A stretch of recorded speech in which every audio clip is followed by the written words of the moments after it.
నీ బలాన్ని శక్తిని బట్టి కాదు అనుభవించవలసింది, ఈశ్వరుడు చేసిన నియమానికి నువ్వు బద్ధుడవై అనుభవించవలసి ఉంటుంది తప్ప నాకింత శక్తి ఉంది కదా అని శక్తిహీనులైనటువంటి వారిది నీవు అనుభవించడాన్ని మనకి శాస్త్రములు అంగీకరించు. అక్కడొచ్చింది ధర్మం అన్నమాట. ఆ ధర్మం అన్న మాట లేకపోతే బలవంతుడైన వాడు బలహీనుడైన వాడిని కొట్టుకు తింటాడు.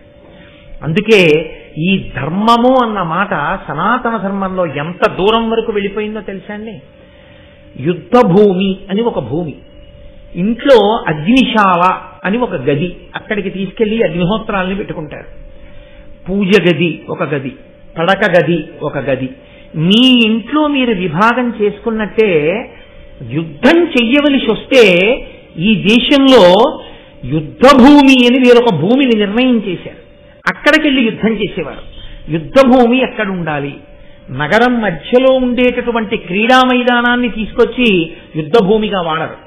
యుద్ధ భూమి సామాన్యమైనటువంటి జనులు, జానపదులు, పిల్లలతో పాపలతో ప్రజలు ఉండే ప్రదేశాలు ఎక్కడుంటాయో అటువంటి నగరాలకి దూరంగా ఉన్న చోట ప్రత్యేకంగా యుద్ధం చేయడానికి వెళ్ళి నిలబడేవారు. ఆ యుద్ధం చేసేటప్పుడు వాడేటటువంటి అస్త్రశస్త్రాలను ప్రయోగించడానికి కావలసిన విద్యని కూడా వేదమునకు ఒక భాగమైనటువంటి ధనుర్వేదం లోకానికి నేర్పింది. అది ఎవరు ధనుర్వేదాన్ని నేర్చుకుని ధర్మరక్షణ కొరకు పోరాటం చెయ్యాలో వాళ్ళకి ఆ ధనుర్వేదం నేర్పమంది. వాళ్ళు యుద్ధం చేసేటప్పుడు మాత్రం ఊరి మధ్యలో నిలబడి మిగిలిన వాళ్ళకి ఇబ్బంది కలగకుండా యుద్ధం చేసేవాళ్ళు ఊరి బయటికి వెళ్ళి యుద్ధ భూమిలో నిలబడి యుద్ధం చెయ్యండి. యుద్ధం చేసేటప్పుడు కూడా సూర్యోదయాత్పూర్వము కాని సూర్యాస్తమయానంతరము కాని యుద్ధము లేదు. మీరు మహాభారతాన్ని పరిశీలిస్తే వ్యాసభారతంలో ఒక అద్భుతమైన ఘట్టం. యుద్ధం పూర్తయి సూర్యాస్తమయం అయింది, ఇంకా కాసేపు ఆగితే ప్రాయశ్చిత్తంతో సంధ్యావందనం చెయ్యాలి.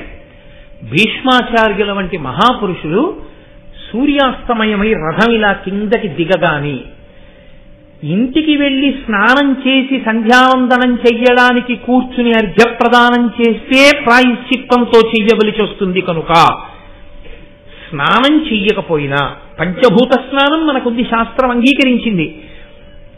కాశింత పృథివిని తీసి తల మీద వేసుకుని వారు అక్కడే ఉన్నటువంటి యుద్ధభూమిలో మట్టిని తీసి సూర్య భగవానుడికి అర్ఘ్యంగా విడిచిపెట్టేశారు మహాభారతంలో.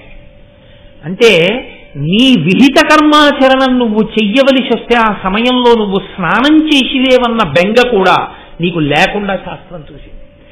సంధ్యావందనం చెయ్యాలా, స్నానం చెయ్యడానికి ఇబ్బంది వచ్చి సంధ్యావందనం మానేయాలా అన్న ప్రశ్న వస్తే ఇంత విభూతి తీసి తల మీద వేసుకో, ఇంత విభూతి తీసి పెట్టుకుని సంధ్యావందనం చెయ్యి, తప్ప సంధ్యావందనం మానద్దని చెప్పి అంత గొప్ప ధర్మం నేర్పింది. ఒక యుద్ధ భూమికి వెడితే నగారా మోగించేవాడు ఉంటాడు, ఒక యుద్ధ భూమికి వెడితే అందరికీ నీళ్లు అందించేవాడు ఉంటాడు, రాత్రి వీళ్ళు వచ్చేటప్పటికి శిబిరాల్లో అన్నం వండేవాళ్ళు ఉంటారు.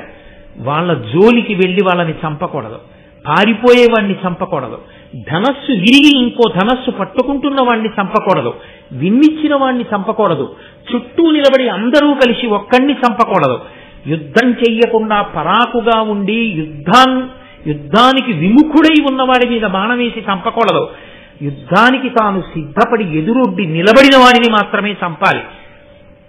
ఎక్కడున్నాయి ఇన్ని ధర్మాలు నాకు చెప్పండి. తరువాతి కాలంలో జరిగిన యుద్ధాలు మీకు తెలుసు. అమాయకులైనటువంటి ప్రజలు, ఏ పాపం తెలియని వాళ్ళు రాత్రుళ్ళు నిద్రపోతుంటే నగరాల మీద తీసుకొచ్చి బాంబులు వేసినటువంటి ఘన చరిత్ర మిగిలిన చోట్ల ఉంటే యుద్ధ భూమి యందు పాటించవలసిన ధర్మాన్ని కూడా చెప్పి అలాగే సంధ్యావందనం చేసి అలాగే యుద్ధం చేసినటువంటి జాతికి వారసత్వం మనది. అంత గొప్ప ధర్మం ఈ జాతిది. ప్రతి చోట ధర్మమే. ధర్మము తప్పి బ్రతకడం కన్నా ధర్మాచరణమునందు శరీరాన్ని విడిచిపెట్టడమే శ్రేయస్కరమని నమ్మి బతికారు. అంత గొప్పగా ధర్మ ప్రబోధం చేశారు. ఆ ధర్మమే పోయిన నాడు నీవు ఉన్నా ఒకటే, లేకపోయినా ఒకటే. కాబట్టి ఆ ధర్మాన్ని 1కి 10 మార్లు లోకానికి బోధ చెయ్యాలి.